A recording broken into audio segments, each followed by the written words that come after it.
இன்றைக்கி கடவுள் நம்மளுக்கு கொடுத்துருக்க வசனம் உபாகமம் 28:3. நீ பட்டணத்திலும் ஆசீர்வதிக்கப்பட்டிருப்பாய், வெளியிலும் ஆசீர்வதிக்கப்பட்டிருப்பாய். இந்த வசனத்தை கொண்டு கடவுள் மட்டும் என்ன சொல்கிற பார்ப்போம்.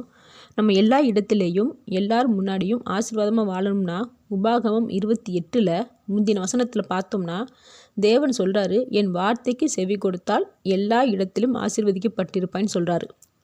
நம்ம எல்லாருமே நாம் சொல்கிறத நம்ம வேண்டதை தான் தேவன் செவிசாய்த்து கேட்கணும்னு நினைக்கிறோமே தவிர தேவன் பேசுகிறத நாம் செவிசாய்த்து கேட்கணும்னு காத்திருக்கிறோமா? நாம் நம்மளோட வேண்டுதலுக்கு கடவுள் எப்போ தான் பதில் கொடுப்பாருன்னு சொல்லி காத்திருக்கிறோம். தேவனுடைய விருப்பம் என்னவோ அதை வெளிப்படுத்தணும்னு அதன்படி நம்ம செய்யணும்னு காத்திருக்கிறோமா? அப்போது நம்ம நினச்சதை எதிர்பார்த்ததை தேவன் கொடுத்து ஆசீர்வாதமாக வாழுவோம்னு நினைக்கிறோம்.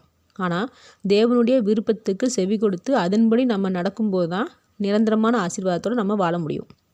இங்கே இஸ்ரவேல் மக்கள் தேவனுடைய பேச்சை கேட்டு தேவனுடைய விருப்பம் என்னவோ அதன்படி அவங்க வாழ்கிற வரைக்கும் சந்தோஷமாக வாழ்ந்தாங்க.